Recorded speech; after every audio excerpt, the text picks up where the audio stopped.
tonight. Thank you for joining us. We've got a few parents here, and we also have some folks that are joining us online to listen in. This is our first of 3 community forums to listen to folks who have been selected as finalists for the Mindess principal position. A quick introduction of tonight's candidate, Dr. Roy Demetri Sermons. Dimitri comes to us via way of the Nathaniel Green Middle School in Providence, Rhode Island. The Nathaniel Green Middle School serves students in grades 6 through 8. Prior to working in Providence, Dr. Sermons worked as the principal of the Fairfield Court Elementary School in Richmond, Virginia, part of the Richmond City School District, where students were housed that are K through 5. He has a number of different levels of experience, from teaching to administration, and he did teach from grades 4 through 12. Dr. Sermons received his doctorate in education from Liberty University, his master's in education from Central Michigan University, where he specialized in curriculum and instruction, and received his bachelor's in English education and French with a minor in music from Troy State University. Dr. Sermons is going to have an opportunity to introduce himself and give a nice statement about his background and why he wants to become the next principal of the David Mindess Elementary School. And we're not going to put the folks in the spot here to introduce yourselves on camera. We're going to give this right to Dr. Sermons to let him take the stage here. So thank you. Is this on? All right, so I am Demetri Solomons, and I am currently principal candidate for this role here at Mindess Elementary. I've been doing this work. This is year 24, actually. So I started in 97-ish as a teacher that taught reading and literacy in middle school level from grades 4 up to 8. It was a very rural area, very small school area that actually the school itself was K to 12. It was everybody was on the same campus. So this building had this, it was all together. So that was a different kind of experience for me. So I really enjoyed that as a start. From there, from rural, went to Metro Atlanta and really taught in suburban and urban areas outside of Atlanta and also within Atlanta Public Schools. I was in Atlanta Public Schools for about 10 years as well. Then moved to the DC area, worked in District of Columbia Public Schools, and then in the DMV area itself. And now I'm here in Providence. This is going on my 2nd year here in Providence. So it's been an interesting ride. Different kind of path and trajectory that I've had, but I've enjoyed it. I've enjoyed every level and every community that I've had an opportunity to serve. I do have a passion for working with kids at the elementary level. I think that's one of the things that drew me to apply for this role, just to get back to be able to support kids at that level, particularly elementary kids that are fist bumping down and just happy to be here and happy to be alive. Just want to be a part of that experience, and you can see so much difference and change that you make with kids at that level, and those things matter. So that I really would like to be a part of something like that that's already in a very supported community that's very strong on parental input, engagement, so it's not like you're pulling teeth to get people to come help, but you also just have a slew of people that want to be a part and want to provide some type of support and help in that regard. So that's kind of me in a nutshell and that trajectory, and I'm just ready to answer questions and talk about this journey and what I can do to move the school forward and use that as a team ally with the people in this room and that work here.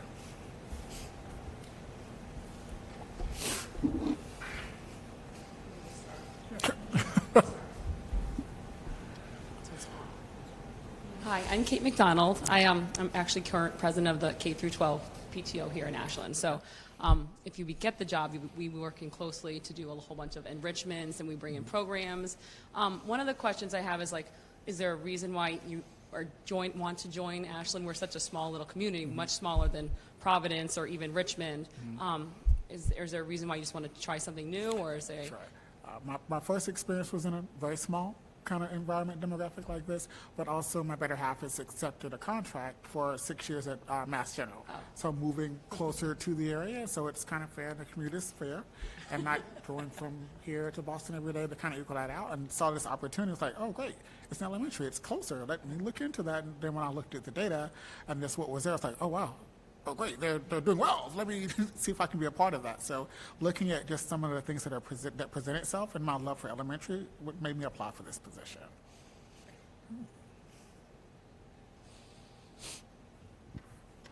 So I'm going to ask some harder questions, Sure. if you don't mind.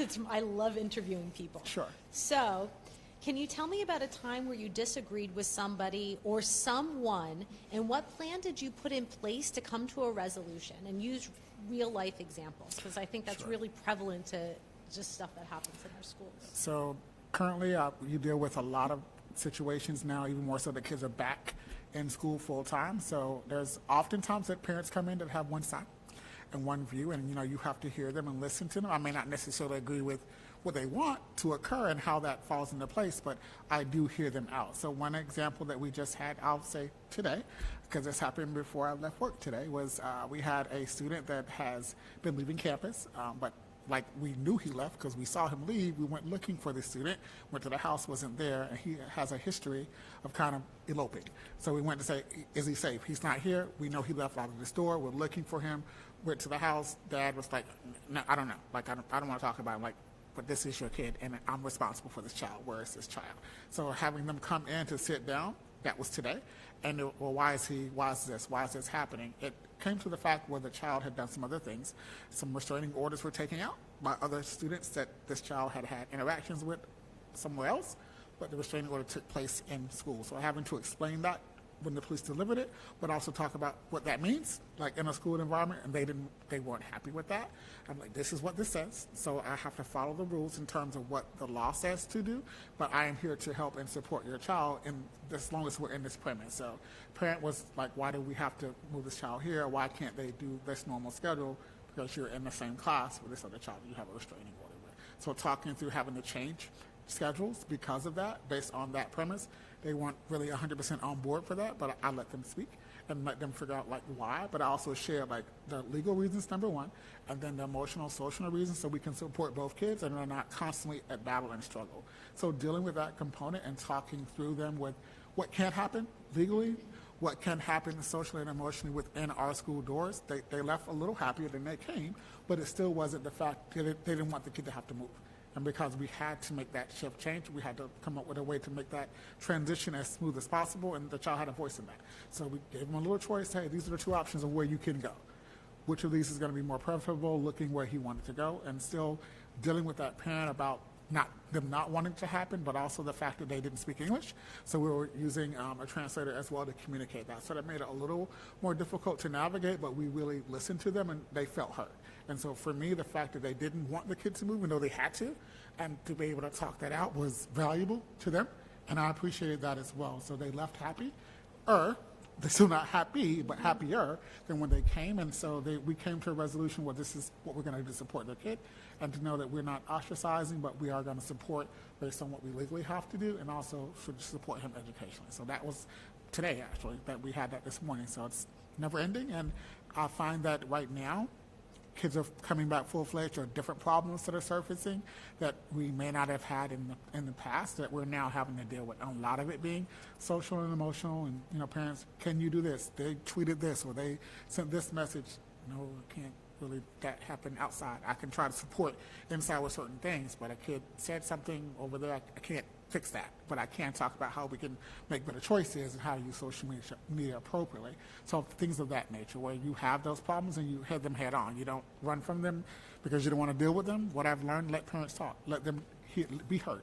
Let them figure out what the issue is, and if you can come to a resolution where you're on the same page, fine. If not, we can agree to disagree. But I also want to make sure that I'm hearing them and I'm following what's best for kid. I'm going to follow the law. I'm going to make sure we're supporting a kid, and going to make a decision that's best to do that particular piece. Whether they may not like that resolution, but I still have to do what's best for the kid. And that's kind of how I guide the premise that I do, the work that I do. Thank you. I have another question Sure. now. So what is your leadership style? So it's not just leading the kids, but it's leading this really large staff. And we have, I love the school. I think it's a great, diverse school. But how are you going to help lead the staff so we make sure we have similar curriculums in class? Like right now, my daughter, one of the teachers they get to dissect owl pellets, and that is just so cool. But her class isn't doing that. So what type of principles and stuff can you bring into leading the staff to kind of get some of those really cool activities into all the classrooms for these kids? Sure. So, but my staff right now have about 85 actual teachers in the building, but with support staff, it's about 125 people that I have to manage on a basis. So consistency is key. Making sure that there's equity and access for all kids. Third grade, these are the experiences that third graders get. These are the experiences that fourth graders and so on. So making sure there's a plan that's rolled out, and the way that you come up with that plan is collaboratively, and I believe in like servant distributive leadership. It's not me just do this, do this, do this, do this. That doesn't work. I'm not an island of one. I would be new to the community. I need to hear what has been working, what some things that parents are really on board to support, and some things that they may have a little hesitation with, and seeing how we can take the parent voice with the teacher voice to get them on the same page. My building has veteran teachers. Over half of them have been there 20 plus years. So coming into a building like that was a challenge, because this is how we do this. This is what we do. So hearing that and seeing how we can take what is working, making sure they have a voice in that, but also thinking about what are areas of growth that we have that we can work through collaborative. So being able to distribute that amongst my team, amongst my teacher leaders to get their voice and buy-in. Surveys are life. Letting them have voice in what changes are being made. And I do know you don't make a whole lot of changes when you come in first, because that's going to go left real bad. So just not do that. But giving them a voice. But one of the things that I've been very privy to do is, like, before we make a change, we send surveys out.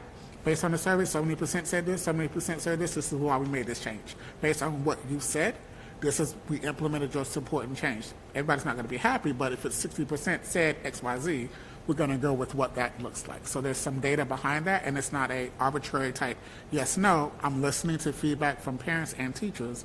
That does not mean that everything that they ask for will happen that way. But I will say this is what the voice generally is. We're not able to do that right now, whether it's a financial issue or what have you, but we know this is a concern and something we want to put on the forefront. Being transparent and being upfront and letting them know that, and not just saying, I'm just going to tell them what they want to hear so they'll leave my office. That doesn't work, because they're going to come back. And so you have to be able to communicate. I take notes. I communicate. I over-communicate. So if you had an issue, if you came in, we're going to document. Before you walk out, there's an email saying, here's the reflection of our conversation. It goes to whomever, and then I have a follow-up. If an issue comes back, pull out that folder. Okay, we met on this date, this date, this date, so we can see what the trajectory was and what that path was. I take a very direct role when I talk to parents, because it's not a situation where it's not, that kid's not important, that's your kid. And if you don't care about anybody else, you care about that kid. And I have to have that same level of concern for all the kids in the building. So for me, communicating with teachers, communicating with families, again, they're not going to always like it. And I get that. Some days they're going to walk out calling me everything but a child of God, and I'm okay with that. Because what I'm going to do is what's best for kids. I'm going to do what's legal, and I'm going to do what's ethical and moral. That's kind of, I'm Southern if y'all haven't figured that out. I'm not from here. But I'm South Georgia raised and born, so there's a different level of like accountability that's kind of in me from just being raised a certain way. And so that shows up. And what I do, how I talk to kids, how I communicate with families, and I listen. Again, they may not like what I say, but I'm going to listen to them. I'm going to try to be as fair as possible. So if I'm going to do it for you, I'm going to do it for that person. It's not going to be like, oh, you did it because Miss So-and-so, and she's so great. She is very vocal, but right is right and wrong is wrong. And we want to make sure we're clear about what that looks like. So being approachable is a key to that as well. So I have another follow-on question. Come on, bring it. So, sometimes parents and teachers have disputes, right? Mm-hmm. And that's very, very normal. But sometimes, what is your method in coaching a teacher? Because sometimes it's not necessarily a parent's wrong or a teacher's wrong, but maybe there's a behavior that could be better for that teacher that would help that child. So what is your experience in coaching a teacher on certain behaviors to help, in the classroom? Absolutely. So I bring a lot of my past classroom experiences to working with teachers. I use a blended coaching model, use a blended coaching book, so everything is kind of guided or grounded in some type of research. So I'm not just making it up as I go. I'm looking at, this is what research says. I weigh the cultural teacher for cultural reasons, or I weigh the cultural teacher for instructional reasons. But a lot of that's observing. Like, you're going to say, Miss So-and-so is not teaching my kid. Well, I need to see that. I need to see that over a series of time. So, A, is it true? Was it a one-time thing? Is it something that's consistent throughout to see what's there? Because I never want to just take one person's word as the gospel and not have it talking to the other party. I'm very much of bringing everybody to the table. This is what you said.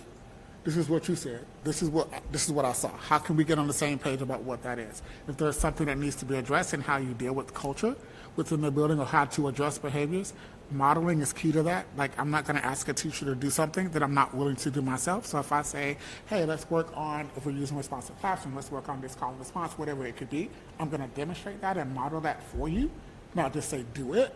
But this is how you do it. This is how we're going to work on doing that to correct that behavior that will possibly impact how kids are learning in the building. So it doesn't happen overnight. It's not a one fix, one visit, and it's done. It has to be consistent because sometimes people struggle, and they struggle with different kids at different times. I also look at kids that have worked with that, teachers that have worked with that kid before. What worked? What didn't work? What's the trigger? What sets them off? What calms them down? So is there a calming corner? What is there? So we're not reinventing the wheel, but we're talking about, I had them last year. This is what you need to do to try to keep them calm. This is how you deal with that. But it's a process where you're visual, you're evident, you're there. You're able to observe and not just take someone's word for it, but you see it, you hear it yourself. And then you're able to model and try to correct whatever that is that's happening. And again, that doesn't mean that mom is going to be happy. I want my kid moved. Why? Because if we start that Russian roulette, every time there's an issue, the kid will go through 18 teachers by the end of the year. So, like, what's the process for that happening? Like, I'm just going to move a kid without there being a valid reason for, I just don't like her. Okay, but is the kid learning? Is the kid being mistreated? How can we support, like, what can we do to work out that relationship between the adults as opposed to just using kids as removed because mama doesn't want you there, moved because so-and-so doesn't want you there, because that's a battle you're never going to win, and it's never ending. Once you start that, it doesn't stop. And so you want to be able to just address their needs and concerns, but also be thoughtful about what's going to be best for the kid and what's going to be like as much least disruption to what's happening. Because some parents move them. Next week, move them again. They move 5 teachers. There's a problem. May not be the teacher right now. So how are we going to really support that? So listening and doing those things, but also thinking about what's best for kids. I can't just, because mama wants this to happen, like, is this really what's going to be best for Sally? Is this really going to be where she's going to get her needs met? I'm looking at what's there and making them a part of that conversation. Again, they won't be happy sometimes, but at least understand the why and the rationale behind what we're doing and how it's happening. So maybe a more fun question. What makes you excited about your job? What would, what's your passion? Why do you want to do this, and especially in our community? So what I've just, the times that I've been here and the things that I've looked, this is a very close-knit community. Everybody knows everybody. And everybody know, like, I saw you getting gas. Hi, but understanding, like, there's a value in that. That's it's a tremendous asset. And that having parents that are so willing to want to support and help, sometimes maybe not the way you want them to do, but they're still wanting to do that. You don't get that everywhere. That's not evident in every school that I've ever worked in. Sometimes it's like pulling teeth to get a parent to even show up or answer the phone or any of those things. So being able to work in a community where that is an asset. Of course, there's some things that come with that on the other end as well, but just to know that's a resource that's applicable. And there's such a close-knit piece where, like, if I'm struggling with a person, how did you deal with so-and-so there? Like, what worked? Like, as an adult, you dealt with mom, like, what can we do to make sure that this works for her or works for this child?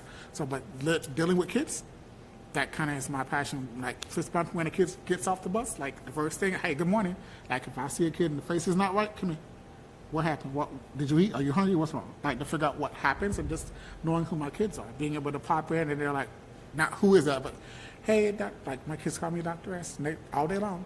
I may not know all their names. There's 1,000 of them, but they know me. And there's a reason they know, because they see me, they hear me, and they know that I'm a part of that piece. So that's being with kids and being able to see them learn, asking them about what they're learning, because, kids more than a color, kids more than a test score. Like, literally, can the kid tell me what you're doing and why? And, like, is the kid actually enjoying school? Like, school can be fun. You can still learn and have fun and still have some accountability there. So that part of it, getting in to see what kids are doing, I followed a kid's schedule for 2 days. I was a kid, said nothing. I did just what the kid did, and I was bored out of my life.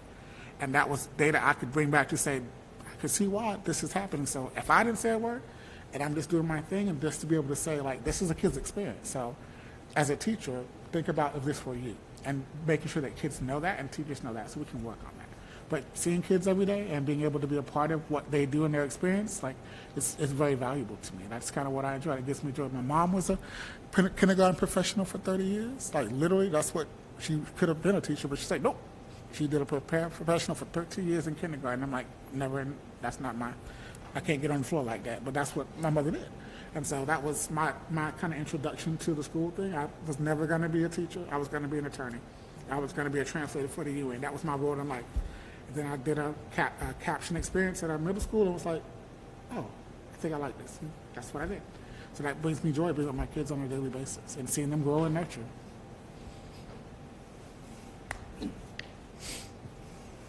Hi, thank you for being with us here Sure. tonight. I really love that you have worked with rural public schools or in rural areas, so it shows that you've worked with a diverse set of students as well as, I would imagine, administration.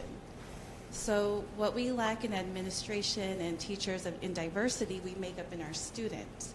So I'm wondering if there have been any diversity equity programs that you've implemented in the schools over the years. And have they been successful? What do you think will work? Just trying to gauge like what we could do to help increase that diversity, equity, and inclusion awareness in our schools, whether it's with the student population or with the teachers. Sure. My current demographic in my school is about 65% secondary language or MLL students. My staff is the exact opposite of that. So my staff is approximately 97% Caucasian, and my kids are not. They're brown and black kids and very small other ethnicities that are there. What I've noticed when I first came in, there was a big disconnect between kids, families, and teachers. They didn't, like, it was bad. I can't say that any other way except the survey data shows. Survey work studies show that kids didn't feel welcome, they didn't feel heard, parents didn't want to come in, they didn't feel appreciated. So a lot of it was language barrier because they felt like people weren't hearing them or listening to them. So that was one of the first things I wanted to kind of address because it was blatant. Like, you could tell that this was an issue based on the data. So one of the things that we did a lot of PD around understanding and book studies around how to deal with children of color, children that are black and children that are brown, children that come from different diverse backgrounds. A lot of my staff have been there 20 plus years, so this is the way they've always done it. This is what they did, and you know, that 20 years ago that worked. But now the demographics have changed, and so what was happening then may not be working now. So we did an exclusive PD study around how to support and implement children of color, how to deal with issues that arise in neighborhood situations. My school is not like this. It is dab smack in the middle of the city, across from a city park, next to a hospital and the VA. So every ambulance that rolls by, we hear. It's because it's right there. So it's like kind of an inner city thing that happens. So being able to deal with the problems that come with that, some people, because they don't live that, they go home somewhere else and they don't necessarily have an understanding of what that looks like and how that impacts kids, how that impacts learning. We did do a tour. We had some teachers go and see where kids live. Because when I go home, I don't go where they live. I go in a different direction, as did a lot of our teachers. They weren't aware, oh, this is where they're coming from. Or like a kid was late, but before they got there, they dropped off 2 kids and they did this and they did this. And the first thing you say is, well, why are you late? We had to drop off 5 other siblings before he got here. So, I mean, there's a process to that. So getting teachers to understand that just because it looks one way doesn't mean that that's what it is, and having them see, like, their actions in public. I'm going to share this. So you may not like this, but I'm going to say it. So last year, like, my staff is predominantly Caucasian, and there were some changes being implemented by the district. So we're following the rules. This is what they say we need to do. I'm a rule follower, so I'm going to roll it out where it's kind of soft so you don't hate me to death, but I'm still going to roll it out. So I was behind a set of teachers, and they were not happy about something that we had to do. Let's do whatever this is what they just gave us. So she didn't see me, but she said, who does the N-word think he is? And I was directly behind her, and I said, I think I'm the principal, but how can I help? And just being able to really address that head on, they were shocked, like, I didn't know you were behind me, but if you're saying it to me, what are you saying to kids? And so that really led me to say, we have work to do. And so, again, I didn't take it personal. I have thick skin. I know what happens. It's life. But if you can say that to an adult, what do you say to kids that may not voice their opinion back? So that led us to say, we have a problem. And these are things that we need to do to address that. We've set up where kids can communicate things that are happening, like that suggestion box I was talking about in the office. We have an anonymous email. If something's happening, kids can send an email. This is happening. This is going to happen there. This is what so-and-so is happening. We've learned so much from that because now there's no stigma of, I'm a snitch, or they're going to say this or they're going to say that. But they can tell us, like, what they're struggling with, or if the teacher is X, Y, or if they feel like there's going to be something brewing, they're not treated a certain way. Kids feel free to do that. Now, that doesn't mean that their word is gospel and everything is true, But it does give you an look into like some things that we need to look at and address. But because I've lived that, I've been through that firsthand. I know it exists, and I know it was happening to some kids. So that was a mission I had to kind of fix that. One of the big things was to change who taught what. So our school was, for lack of a better word, tracked. There was the advanced team, the L team, and the gen team. And I'm like, that's not okay. So we did a little mixing up, and people that had taught like advanced kids all their life and didn't have an idea of what it was like to teach a general education kid, we kind of mixed a little bit of that up so that now we spread the wealth a little bit so you know what is actually in the building. That changed how teachers thought. And even though I didn't change everybody, of course, but we say, hey, you're certified to do this, I need this. And we put that forth, and they had an experience with a different demographic that they weren't necessarily accustomed to dealing with. And that started to make them aware of I have to change how I'm teaching kids, or I have to change how I'm addressing kids, because it's not the same kind of kid. An advanced academic kid that may not say much, and you can just kind of like autopilot, where the kid is really struggling, that's 5 years behind, that's not going to go on autopilot without you doing some one-on-one work. So knowing that that's a problem and addressing that head on and saying, it's not like it's your fault, but this is what it is. And we really have to address this moving forward, because these are people's children. And I say this all the time, they send us the best of what they have every day, good, bad, ugly, or indifferent. That's somebody's child. And so I have to care about them just as much as the parent does, because they're mine while they're there. And some people didn't buy into that. And so I had to really show that and be like, live it and breathe that. Kid, baby, you're hungry. Here's a cereal box. Let's go to class. Let's kind of get you where you need to go. But people weren't accustomed to that. They didn't do it, they wrote them up. But did you ask why? Did you have a moment to say what happened? Did you even try to listen to what the reason was? So working with that mindset, changing that shift, and shifting from do it because I said, because I'm the teacher, to listening to kind of what they're going through has made a world of difference, particularly now that kids have a voice to kind of share back what their thoughts are. And they'll tell you when things are happening. Sometimes you don't want to know what they're telling you, but they'll tell you. And that way you have a chance to address some of the things that could be occurring in your building. Same thing holds true for teachers. We get that same autonomy. If you don't want to email me from your email address, you can use the same thing. My colleague and I are struggling, or XYZ, what can I do to help? That has given us a level of being fluid between staff to make sure that we can address some of the issues that otherwise people wouldn't talk about. So implementing those things, doing those book studies and working with them I've lived that. So I'm very much a person that's a proponent of that, because I was that kid that, that people kind of just counted out. And so that's my mission, to make sure that everybody gets what they need and go through that.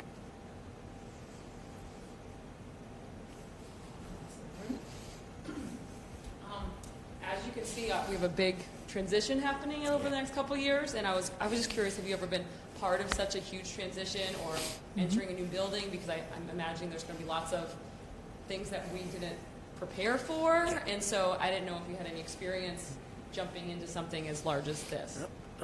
I think that's been asked 3 times today. But sorry. No, that's good, because I have 2 experiences to share.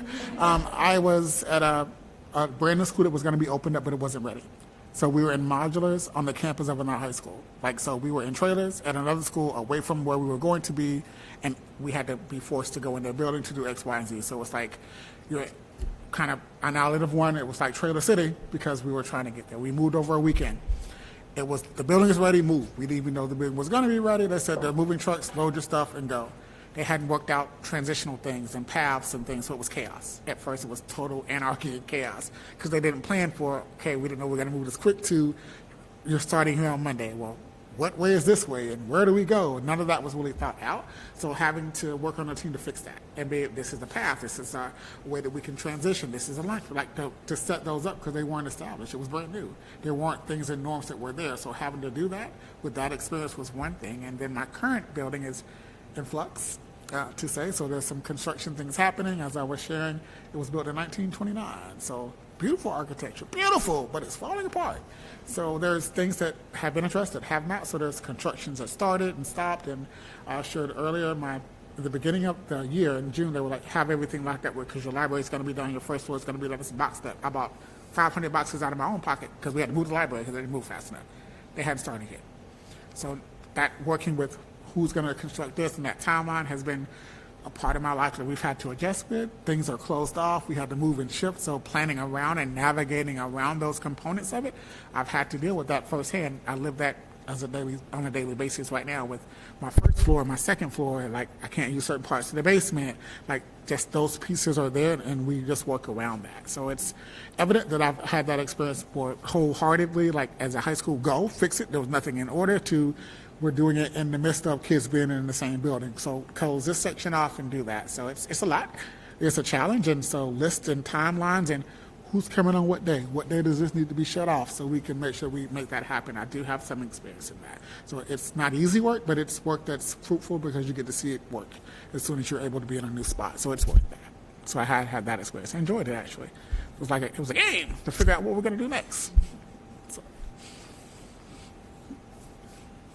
Hi, Dr. Solomons. It's Hi. good to see you again. Thank you so much for having me. Gabby Abrams. I was on the initial interview committee as a representative of the site council. Congratulations on making it to this Oh, thank you. I appreciate it. Yeah, you're welcome. So my question is really connected with the mission of schools, right? So our role as schools is to educate the child, right? And to whatever that means, right? Academically, socially, emotionally, to raise the next humans who are going to repair a broken piece of this world, hopefully.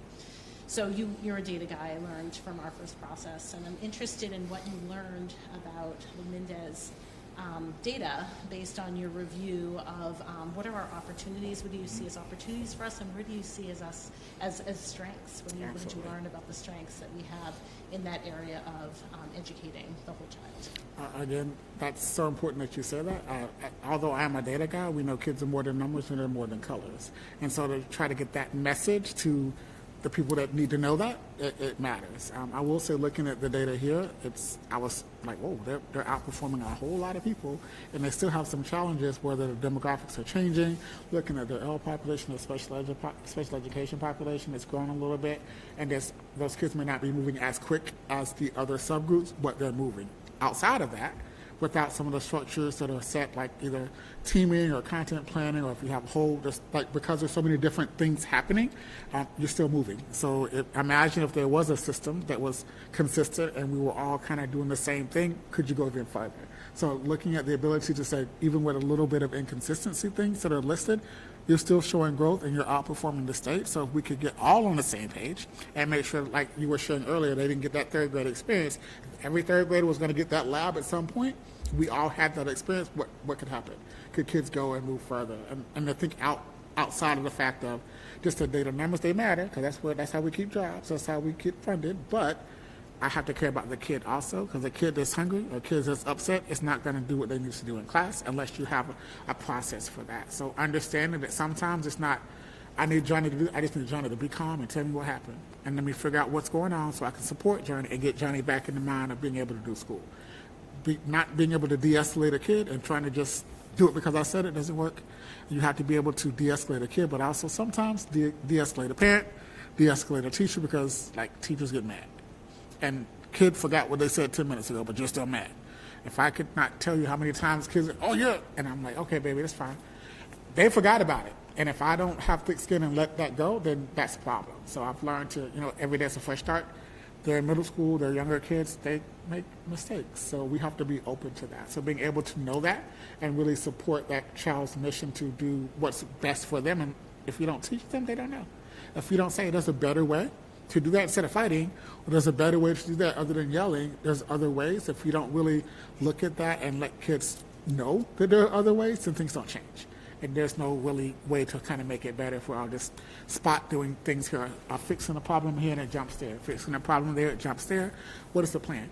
What is the plan to make sure that we have a cohesive culture and climate in the building? Is everybody aware of the plan? Are the expectations clear? Are they posted? Do they know them? Is it enforced? Do they know what the expectations are? I can't say I need you to do this if I haven't told you why. If I haven't said this is what the expectation to do. If it's walking on the left side of the hall, I can assume you know that if I didn't tell you that. If it's not posted, we haven't practiced it, we haven't talked about it. So knowing that kids at this age level, routines and consistency matter, they need a routine, they need a structure, and it needs to be consistent. I cannot tell you if you go in one classroom where there's a really strong teacher, it's like rules and systems and processes are there, and someone that may not have as strong of those things in place, it's night and day. The same kid I just saw right here that was doing everything known to man that it was supposed to, next door, where there's not that same kind of structure, it's same child, totally different child over here. Which tells me you can do that here, you can do that here. So we need to look at that process. So sometimes I think we overlook that. We assume they should know. And that's not always the case. They don't know unless you tell them and you share with them and you remind them. Like, I forget stuff all the time. That's why I have a phone, I have a calendar, I have a secretary that says, don't forget. And I'm like, you're right. So I can do that. Kids forget. If we forget, we have to understand that too. So understanding they're people. They're little people, but they're people and they matter, and listening and making sure they know what to do. That's a part of this game. It's more than a color and a number. Come talk to me what's happening, what's third grade is having this issue, let's have a meeting with third grade to figure out how we can make that work and how we can fix that. I think that being connected and knowing that it's an issue without you having to tell me it's an issue, I can say, oh yeah, fourth grade, something's happening at lunch in fourth grade. Let's look at how we can address that, and being able to get input from the people that are on the ground as well. I think that's just a critical part of that, just that work and that relationship and that community to make sure it works together. Just a follow-up question too. So everywhere was impacted. We were all impacted by the last 2 years. And if you look at the 2019 data versus the 2021 data, everywhere, right, it shines a light on that and really illustrates that the impact of the pandemic was real on our kiddos. I'm interested in just hearing, and we think that this is going to be 2-3 years before we actually see some change. I'm just interested in what strategies you've implemented this year in your middle school and what you anticipate in the future for mitigating pandemic impact, both socially and emotionally on our kiddos, as well as academically. So that's a real thing. That learning loss piece is definitely something that we have to deal with, both on the social, emotional piece as well, that lack of being able to socialize with people and interact with people in person. We're seeing the effects of that now. It's a difference from being behind a screen, being on a Zoom, to now you're back normal again. So one of the things that I noticed that we've had to implement, like we implemented Saturday Academy, where kids can come. It's kind of like a study hall, but it's like you can come if you don't have a quiet environment to work at home or you're behind. You have teachers that are there to help you. We provide opportunities for them to come in on a Saturday. We connect that with our dojo points. If your parents come to those meetings and we offer classes for parents to come on Saturdays. We just need you in the building. If you get here, we can work with you. So we're doing those components as well. We do clubs and tutoring throughout the week. There's a day for clubs. There's 2 days for tutoring. There's a days that has athletics or other things that are there, but it's all funded where academics is a component of that. You want to be in this club? Great. We got to do a study hall, do support with that. Our data, like most other data, it dropped.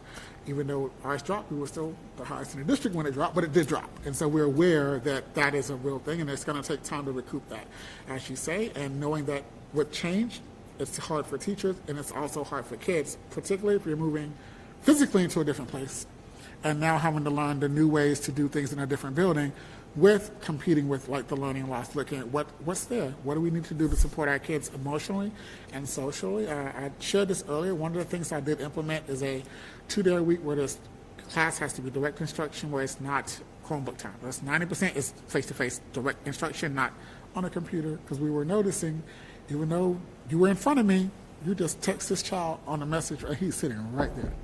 Did you say, the child is right there. You sent him a Google message to say, come on, let's do that.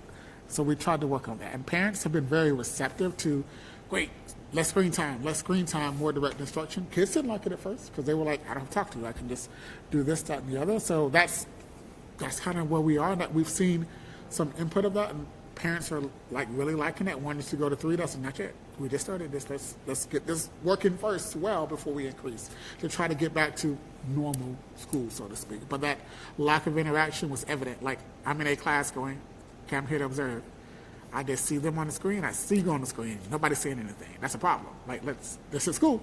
You can do that at home. So really making sure that we make that a point to really do instruction and teach, and like really pull for kids the things that they need to do, and do that small group instruction that's personalized, because they need that. You're 2-3+ years behind, and you have some social things that have shown up since you've not been face to face. That's a thing that you have to deal with if we're not prepared to do so and put in safeguards, whether it's tutorial, whether it's cool down corners, whether it's a way to say, great, I need to go talk to this person to calm down. One of the things that I did invest in, thinking about the whole child piece, was school community specialists. The district gave me 2, but I bought 2 additional, and so their role is home visits to support kids, to do restorative circles, restorative justice practices, to stop. It's deterrent to suspension, so to speak, but we want to provide other ways to fix the problem other than putting a kid out. So they are the ones that are my eyes and ears that are, hey, this is brewing, we need to address this during hallways, during transitions, during classrooms. The kid needs to talk to somebody they have a direct go-to that's connected to them. So that was an investment that I made that I'm glad I made, because without it, we'd really be struggling, but as we are as we're staff, because 1,000+ kids and there are 3 of us is just not a lot to get to, so we needed that kind of hands-on-the-ground support, and I know the value in that. So that piece, that human connection piece, I've seen it firsthand, and I know that we have to focus on that, particularly when there's other changes that are going to be out of their control, like moving to a different building on this day, and that happens. They got to learn it. Teachers have to learn it. It's a whole new thing. There's going to be an adjustment period, and being aware of that is what you have to do to make sure that that's evident and falls through. Sure. So maybe just to add on a little bit, because you're talking about the whole student, you know, and you're teaching middle school right now where bullying is a lot more prevalent. But what can we do to help teach our kids here better kindness? So when they get up to that middle school, they have some of those tools in their toolbox to already think about.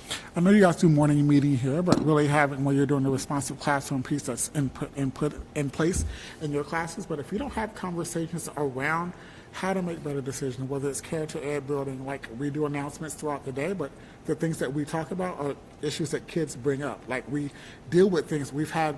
Like it's about this. So let's talk about they doing our advisory model, because I did implement advisory in the school this year. It was a blended learning block, which I call the big block. There's an SEL component, there's a mentoring component, there's a blended learning component, you go to lunch for a component, then you have class for a component. So in that span, you go through those little small cycles that was put in place to address some of the things that you're talking about. Okay, let's figure out how we can deal with this issue, whether it's a bullying piece. So the advisory lessons that have been developed to support types of bullying that talks about how to good touch, bad, even at middle school level, good touch, bad touch, because that happens. And, you know, you'd be surprised at how kids don't know to say that that's not okay. So really having those conversations, talking about health and wellness, incorporating that into some of our after-school clubs that are inside of that as well. We created a green team to really talk about those pieces, but we give kids a forum during their advisory to say, if there's something you want to address or deal with, what would that be? And we look at kind of the common answers and see if that's something we can address in that advisory period. Also, kids have the freedom to come talk to us, and I think that speaks volumes, because that wasn't there 2 years ago. They didn't, number one, know who the administrators were, other than, oh, you're the person that's going to put me out, or you're the person that's here to get me in trouble, not that I'm a tool, I'm a resource. So I work really hard to say, I know kids, I know especially the kids that I see for different reasons. Come here. They'll tell you more than you want to know, but being able to address that and just say, how do we fix this? And I really believe in that restorative process. That circle is a thing. You can't just say you did this and then say, here's your consequence, and that's it. I'm a kid. Guess what? I forgot what I did. And I don't know why I did it, but you just put me out for 3 days. So really moving toward that restorative piece to say, this is what's broken. How can we fix this? And then taking those things that we keep seeing happening over and over and talking about those things in our community meetings, talking about that through that advisory model. It does take time. You have to be intentional. It's not just sporadic. You have to look at what is happening and address things in real time. And I think that's been very bountiful for us. And we've seen a lot of gains because of that. Like kids will come say, there's something's going to happen. It's going to happen because of this. And kids are now open to communicate that. So we've been able to cut stuff off and stop it before it happens. And so I think that wasn't there before. And now that we've started listening and making it an opportunity for kids to share, we've seen the value in that, and kids actually have communicated with us about even some of the struggles that they're having. And so I think it's been beneficial for us in that regard.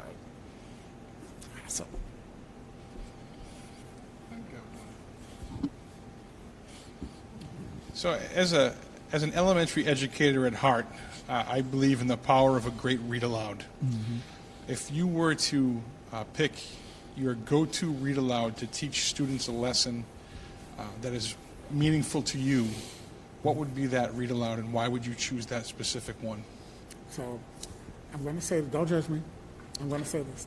So the Polar Express, I don't care how old you are, how young you are, baby, they will sit and listen to that all day long. And even older kids, they want to be read to. They may not tell you that, but that they open up, they listen, and they do those components, and that's something they can all resonate with, they can all connect with in some fashion, regardless of culture. They can still relate to something in that. So reading the Polar Express to them, my librarian is fantastic. I love her to death. And just looking at all the different avenues where we've looked at the Polar Express and looked at different cultural traditions that have been brought in. This is what happens in this country. This is how they celebrate in this country, and tying that all together. You'll be really, 8th graders will sit in circles like, you ready? Dude, are you for real right now? But they do that. And so taking the time to do that, I didn't think it would work, but doing that at a preschool level, even at a kindergarten and first grade level, Read Across America Day, I was like, okay, they're going to touch me all day long. I have to get myself psyched up for this because it's hug and read and book and all of that, and that I guess gives me joy. Like to see that kids have that excitement for learning, and then they get in musical and it dies. And so we try to stop that. So that's one of the things that we're doing, to do those, incorporating those pieces where kids are actively kind of doing school and doing those pieces. But that's my go-to. So the Polar Express, all day, every day, any day. That's it. All day. I'll follow up, but can I ask one question? Sure. We've got about 10 minutes. Oh, okay. We do the Polar Express big thing in the Miller School. We do hot chocolate, or we used to in the past, but we're hoping to get back to it sometime. What other enrichments, like I'm big on enrichments, that you think we could bring into the school as like fun for the kids to remember, or is there anything that your school does that's like, oh, I love it every year, the kids love it? Is there something that it's like your diehard, like most fun thing? Two things. This talent show idea, last year it was virtual, so this year it's coming back in person. Kids like to sing, dance, perform, do whatever, and parents want to come see them do that. So we've actually just started getting in line. It's June 9th, so come, it'll be online, come watch, come see. But kids are actually having a chance to kind of get back to a sense of normalcy. That is something they've looked forward to even before I got there. That was a thing. That was a big thing, and last year was not as much because of the situation, but now getting back to that, they're talking about it, they're excited about it, I'm excited about it. This year, even though they didn't have it last year, I did a fall festival, and my boss said, "You really gonna do that?" And I said, "I am."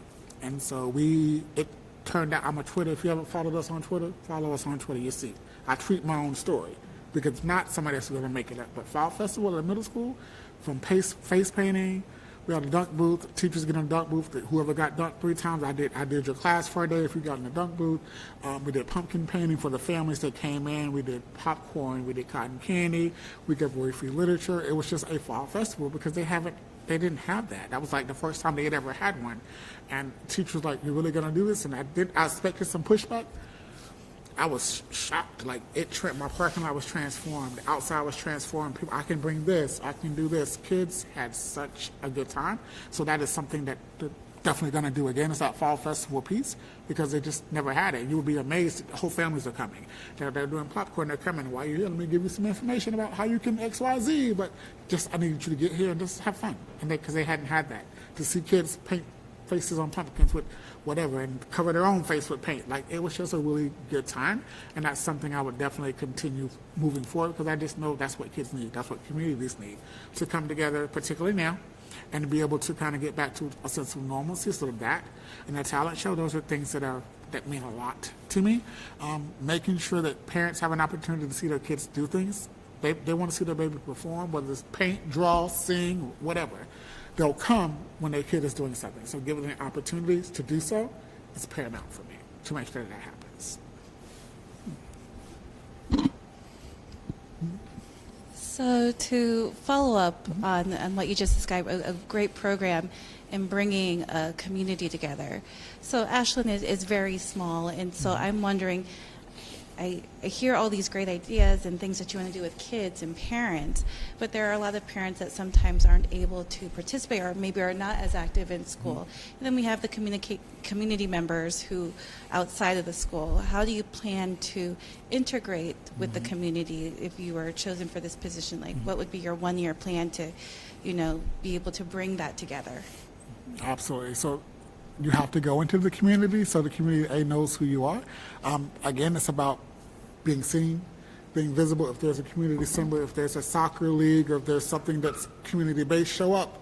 let them know who you are. Say, hey, great, who are you? I'm so-and-so here. I want to make sure that you know we're there, and I support those outside events, making calls, inviting people in. Sometimes people don't come because they don't know to come, or they don't necessarily feel welcome. Doing home visits changes lives. I cannot tell you, I knocked on somebody's door and it wasn't for anything they did wrong. I just came to see, we haven't seen you. Did you know this is available? And when they look at you like, why are you at my house? But just changing that of why you're at my house to, I'm glad that you came. That's been a mission of mine, because sometimes they don't come. All they hear is people call, my kid did, my kid did, my kid did. I need to call to change that narrative. Visiting to change that narrative. Even for our reluctant parents, I have a parent that I call one of my wonderful people to see. Every time she comes, I know I better put on a seatbelt. It's about to be a wild ride.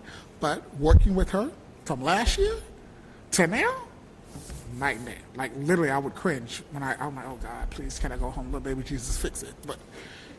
But now working with her, and just like it took a minute before we can get on the same page. But now she's like, you okay? I'm good. She's my advocate. She will advocate for me to whomever right now. It did not start like that. It was my kid, and this, I had to change that narrative because I took away what the kid did. How can I help? I showed up at a game. I showed up at a soccer match and said nothing except, I'm just here to support. Doing that consistently, that took away a lot of that animosity of us versus them or school versus them. So doing things like that, showing up, even if you're in a grocery store saying, hey, I don't want to talk about what's wrong. I just want to say, hey, how you doing? And I'm just here to get milk.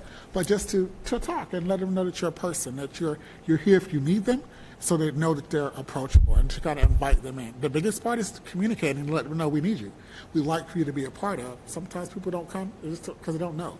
They don't know to come, and nobody's ever said to come for a good reason, other than come for a kid's in trouble or something. So we want to change that narrative, and for me, a lot of that does do with home visits, calls, emails, letters. One thing that I've instituted this year, every other meeting that we have with CPT throughout the week, the teams get together, they send 10 postcards. I mail the postcard, they fill them out for good, bad, ugly, indifferent. This week is 10 positive things for kids you haven't talked to. Email postcards home. Parents, I got a postcard that said he's doing well or whatever. That's people answering the phone now. Because we're starting to send postcards, they're answering the phone when we need to talk to them. So doing things like that are intentional to show that we want you to be a part of, have kind of changed the scope and the narrative of what's kind of there. So you have to be very intentional about that, particularly until you learn the landscape and who is who. Like how do you know who's the person that can help you get things done, or who are the people that you really need to kind of deal with and work with to make sure that we're doing what's best for kids?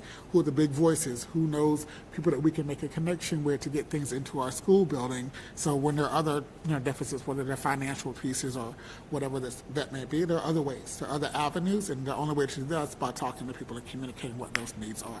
So being prevalent with that is something that I kind of pride myself on. Those postcards do work. Like they came and said, I never got anything positive. And for somebody to come just to tell me that, a little pink postcard, I did it pink so they wouldn't throw it away. But that changed that kid. That mom was like, okay, nobody ever did this to me. And I'm like, you're in the 7th grade, nobody ever sent you a postcard. Like, nobody did that. But making those small things, showing that you're connected, shows that you have value in what you're doing. So I think things like that do work. I'm open for other suggestions, but I know things like that do work. You had indicated that you moved to the area because of your partner's job. Do you anticipate staying long-term in the area? So there's a six-year contract they've done for Mass General in ICU, something like that. Nursing is not my world.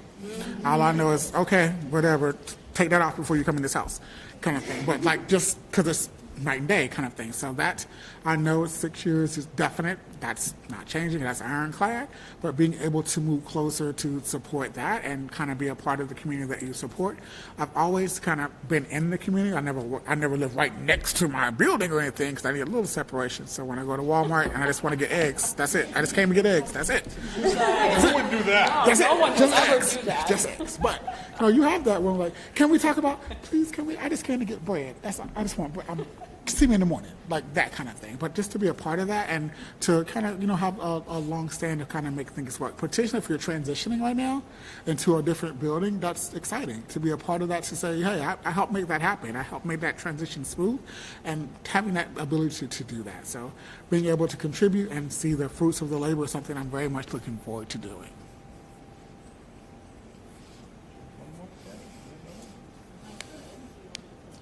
No, I've got one more that I would like to end with. Sure. If you have one, go ahead. Well, it was actually, you inspired just a thought, because I think you hit upon so many really wonderful things around addressing individual needs of families and honoring kiddo stories and making sure that every kiddo is seen and doing whatever it takes. Globally, not every family can be involved. Yeah. I'm incredibly grateful to the families in our community who are incredibly involved. I'm engaged. Everyone should be engaged. And so one of the things that I define that as is, when I hear things that are happening in school, I make sure that I have conversations at the dinner table and say, oh, about this, and have processes. I'm wondering about, we talked a little bit first about communication strategies. I'm wondering about what your values and practices are around communication with both the opportunities that exist for our school system and what's really great. Yeah. Some miraculous places, and to celebrate the really wonderful things that are happening. What are your communication, what's the content of Sure. communications to families to maintain that engagement? I will say that you kind of hit the nail on the head with that. Like, you have to talk about what's happening and communicate, over-communicate. I do send weekly newsletters that are one's good for staff, one that's good for families. And in those letters, we talk about just not what's happening, but if there's an issue brewing, hey, we really need to work on kindness. We really need to work on being able to do X, Y, and Z. Talking about some of those components in the hopes that just like they'll talk about that. And at that dinner table, so the people that may not read it, it goes email, I tweet it, so you can click, and they will open it. I promise you, they will open it. So they'll do that faster than they will read the email, because it's just like and they can see what's happening. There's a way to reach out. So communicating consistently, over communicating. Like if something happened before you go, they need to know, because if not, by the time you get home, he's calling you. Did you know this happened? I did. But communicating that out in real time through whatever channel that the district has for either the emergency pieces, but also consistently. We use Kinvo a lot. We communicate via Class Dojo. I send out these newsletters. I do emails. I over communicate. Parents will tell you, you told me 5 times. Yes, ma'am. So I can make sure you know and you're aware. I let them choose their communication preference. That's one thing they can't opt in. If they don't want Parent Link, if they don't want Kinvo, they can do the small newsletter. Whatever avenue is going to be best for you, whatever style works for you, I'll let them pick. I give them choices. Here, if you'd rather have Kinvo instead of this, you sign up for the way that you want to receive the information. So it's not overkill, but they get to pick their communication method. So that's been helpful, because parents that have multiple kids in multiple schools, they're like, okay, I get a Kinvo for this. I don't know what kid it is, so I pick Kinvo for this. I'll do this one newsletter for that. So really communicating consistently and making sure they know what's happening. Not every time something bad happens, but every week. Here's an update. Here's where we are. Good, bad, ugly, indifferent. This is what's happening this week. This is what we're working on. This is what we can use you to kind of come in and support us with. And there's a teacher-facing version where it's data rich, talking about things that are happening, things that are coming, updates, union-related things that we're just communicating, but over-communicating that to them so they know what's happening. I said earlier, I'm one of those people that you're never going to tell me you didn't know. I either emailed you, I brought it, I printed it out, I put it in your box, I hand delivered. I just want to make sure you got it, just in case. And I even highlight sometimes to say, right here, this is what you need to know in that component. Teachers will, I got it, great, here it is anyway. Just to make sure you know, and I would rather over-communicate than not communicate. So I need to let them know what's happening before I get a call that says, you didn't tell them X, Y, Z. Oh, yes, I did. And that's that trail. If it's not in writing, it didn't happen. I believe in that wholeheartedly. So there's a process to say what we've addressed and what we haven't. But being able to communicate and being open and receptive of that communication has been really one of the areas that I've been successful with. Prior to the principal that was in prior to me, they didn't feel comfortable coming in the office. The door was always closed, and even the office was not as pleasant, so to speak. So that was one of the first changes I did. Like, the office it's inviting now. There's flowers. It smells good. It's clean. There's clean signs, and my door is always open. So that vibe is more inviting now, where at least people that want to say, hey, I just want to say hi, or say good morning, or talk to you. So changing just some of those aesthetics have increased the ability for people to come in and just say, hey, that I may never have seen if my door was closed. So just to try to look at some of those components as well. I think that's true no matter where you go. So as we wrap up, I have one final question for you.